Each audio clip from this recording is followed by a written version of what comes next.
Guilherme Farel veio ao mundo no ano de 1483, na França.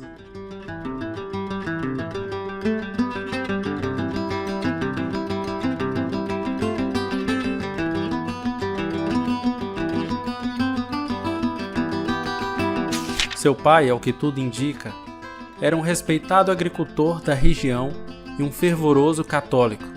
Em 1510, Guilherme Farel embarcou rumo a Paris e não demorou a estabelecer um valioso contato com Pedro de Lefebvre, um ilustre professor que, devido às suas análises das epístolas de Paulo, ganhou a alcunha de o reformador anterior à Reforma.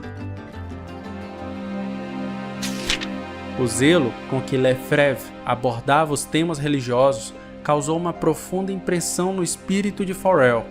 Guilherme Farel enfrentou muitos conflitos internos antes de finalmente encontrar a paz no Evangelho de Jesus Cristo. Seus amigos católicos romanos fizeram de tudo para que ele não abandonasse a fé em que fora criado, mas outras influências mais poderosas o conduziram por um caminho diferente. No vídeo de hoje, a história de um dos melhores amigos de João Calvino, a história de Guilherme Farel.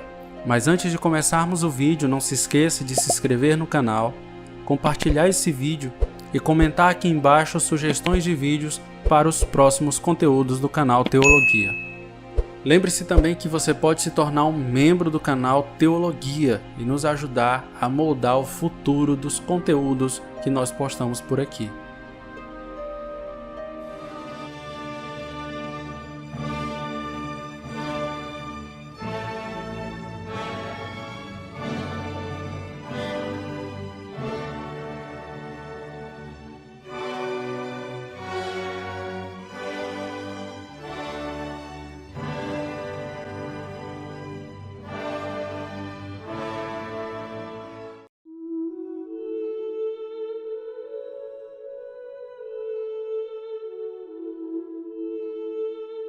Em uma época em que Martinho Lutero ainda não era uma figura conhecida, irmãos, e aqueles que se sentiam indignados com os desvios religiosos depositavam sua esperança em uma possível reforma de dentro do próprio seio da Igreja Católica, Pedro de Lefebvre cultivou uma amizade íntima com um jovem proveniente da província, que, sob sua orientação, iniciou o estudo do hebraico e tornou-se um leitor assíduo das Sagradas Escrituras. Esse jovem era Guilherme Farel. Farel rapidamente percebeu que muitas das doutrinas e cerimônias da Igreja Romana não tinham respaldo no Novo Testamento. Foi então, em 1520, quando tinha cerca de 30 anos, que ele não apenas começou a questionar em silêncio a religião de sua criação, mas também se tornou o que podemos chamar de um protestante. A época da Reforma não foi fácil para muitos dos filhos mais pobres da França. À medida que a reforma ganhava aceitação entre as classes cultas, muitos foram forçados a deixar sua terra natal. Farel e João Calvino não foram exceção nessa história, e tiveram que enfrentar o exílio devido à intolerância religiosa.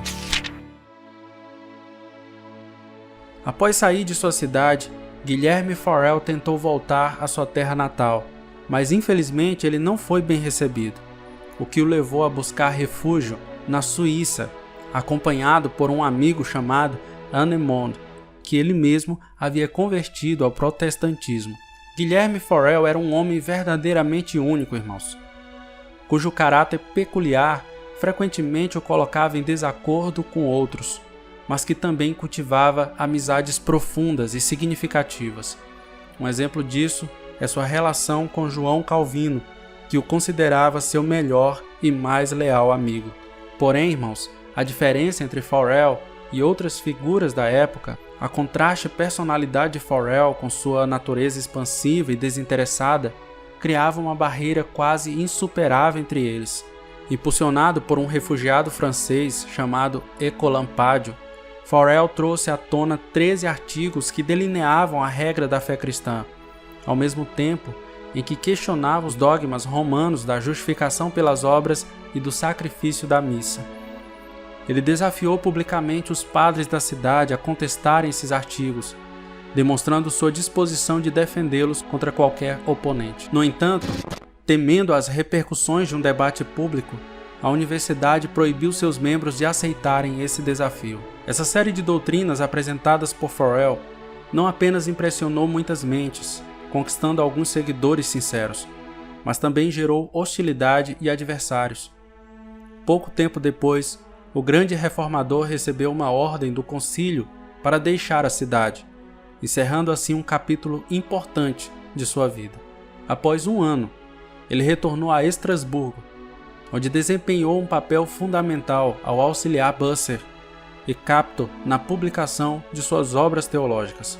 Frequentemente compartilhava a palavra de Deus com os refugiados franceses que encontravam abrigo naquela cidade acolhedora. Em Berna, uma cidade inclinada ao protestantismo, Farel enfrentou um desafio notável. Ele participou de um debate com 300 padres e, através da força dos seus argumentos, saiu vitorioso. Como resultado, a cidade declarou-se oficialmente protestante, concedendo a Farel a autorização para pregar a palavra de Deus em todo o cantão de Berna. Ele recebeu cartas de recomendação que o respaldaram em sua missão nos outros cantões. O reformador se opôs firmemente à venda de indulgências, repreendendo de maneira incisiva um frade que estava envolvido nessa prática prejudicial à fé. A partir desse ponto, uma verdadeira batalha se desencadeou contra ele. No entanto, Farel não se deixou abalar pelos protestos de homens, mulheres e jovens. Ele persistiu em pregar Cristo, destacando a importância do arrependimento, questionando a devoção aos santos e expondo a falta de base bíblica do sistema católico romano. Em Tavannes, Farel teve um momento icônico. Ao entrar em uma igreja onde uma missa estava em andamento, ele começou a pregar de maneira tão tocante que o povo, profundamente comovido, destruiu as imagens que estavam nos altares e expulsou o padre, literalmente colocando-o na rua. Foi um momento de grande impacto em sua busca pela fé reformada. No início de 1530, irmãos, Guilherme Farel chegou a Neuchâtel, uma cidade predominantemente católica.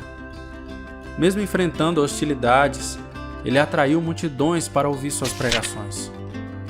O clero católico iniciou uma perseguição ferrenha contra ele, o que levou o concílio de Berna a intervir em sua defesa.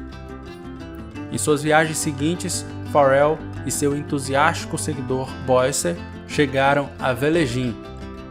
Lá, durante uma missa, Boyce retirou a hóstia das mãos do padre e proclamou que Deus não estava presente nas mãos dos homens, desafiando a crença católica. Isso desencadeou tumultos com agressões aos reformadores e o sangue de Farel manchou as paredes da igreja. Ele foi levado a uma capela onde lhe pediram que renunciasse às suas doutrinas. E Farel corajosamente citou trechos da Bíblia que condenavam o culto de imagens. Em junho de 1531, a cidade inteira abandonou o sacrifício da missa e adotou o cristianismo evangélico. As circunstâncias em Gênebra chamaram a atenção de Farel e ele decidiu evangelizar a cidade. Enfrentou insultos e oposições intensas, forçando-o a se retirar para outra cidade. No entanto, em 1533, a pedido de alguns habitantes e com apoio da cidade de Berna, Farel retornou a Gênebra, marcando um capítulo importante na história da Reforma. Farel encontrou um solo mais fértil do que antes, e ele teve grande sucesso em suas pregações, inclusive algumas realizadas em público. A população o incentivou a pregar na majestosa igreja gótica de Magdalena, que remonta ao século de número 11. Os padres atemorizados fugiram, deixando-o com um púlpito de 6.000 pessoas em 29 de março daquele ano. Farel pregou na Catedral de São Pedro, diante de 200 membros do concílio. E pode-se afirmar que a reforma estava firmemente estabelecida em Gênebra a partir desse momento. Nas igrejas, tudo se tornou mais simples e espiritual. baseado estritamente nas doutrinas do Novo Testamento. Não havia mais missa ou consumo de pão consagrado à mesa do Senhor. E as imagens foram removidas dos locais de culto. Em 21 de maio de 1536, os habitantes de Gênebra se reuniram a pedido de Farel, agora respeitado por todos, e prestaram juramento de fidelidade ao Evangelho. Farel estava um pouco desanimado e contemplando deixar sua vida aventureira para se dedicar aos estudos de forma mais completa. Nesse momento, Farel ponderou em deixar sua obra inacabada. Alguns presbíteros e conselhos daquela cidade o convenceu a reconsiderar sua decisão, e eles o instaram a concluir o trabalho que ele havia começado. Ainda hesitante, Farel concordou com eles, desde que fosse introduzida nas igrejas a disciplina descrita no Novo Testamento. Farel tinha tantos amigos fervorosos, irmãos, quanto inimigos irreconciliáveis. Ele chegou a ser ameaçado com a ordem de deixar a cidade em 2 meses. No entanto, sua determinação, independência, coragem e sua obediência à autoridade de Cristo superaram todos esses obstáculos. A ordem de expulsão acabou sendo revogada e Farel pôde continuar seu trabalho de evangelização. A cidade onde Farel trabalhava, e Gênebra de Calvino, era relativamente curta, o que permitia encontros frequentes entre os reformadores. Quando não podiam se encontrar pessoalmente, eles trocavam correspondência. Em 1553, quando a situação de Calvino em Gênebra se tornou crítica devido a conflitos com os partidos libertinos, Farel veio em seu auxílio. Em um de seus sermões em Gênebra, Farel confrontou os libertinos, acusando-os de ateísmo. Posteriormente, ele retornou à sua cidade, mas suas palavras causaram tanta agitação no conselho de Gênebra que eles acabaram convocando para responder às suas acusações aos libertinos. Quando Farel corajosamente compareceu, eles o insultaram e ameaçaram jogá-lo no rio Reno. Os habitantes de Gênebra, lembrando-se dos serviços prestados por Farel, interviram a seu favor no conselho e, como resultado, Farel obteve uma sentença absolutória e pôde continuar exercendo fielmente suas funções como pastor espiritual. Esses episódios demonstraram a perseverança e a influência significativa que Guilherme Farel teve durante a Reforma Protestante. Quando já estava envelhecendo, irmãos, o reformador encontrou a felicidade ao se casar com Maria Torel, filha de uma viúva protestante que havia fugido de Roma para refugiar-se na cidade onde Guilherme estava trabalhando. Até o final de sua vida, Farel trabalhou incansavelmente em prol da verdadeira religião.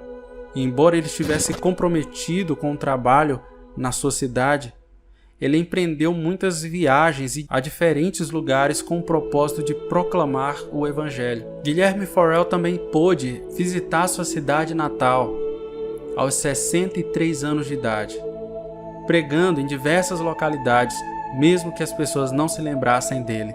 Em 1505, durante uma viagem, Farel retornou gravemente enfermo e seu fim já estava se aproximando. Seus familiares e discípulos o visitavam diariamente. Seu quarto, por assim dizer, se transformou em um templo, com seu leito funcionando como um púlpito. Em 13 de setembro, aos 66 anos, Farel, que se manteve fiel até o fim, partiu para se juntar aos seus colaboradores e, acima de tudo, ao seu Salvador, no reino da imortalidade. Sua vida e trabalho deixaram uma marca indelével na história da Reforma Protestante.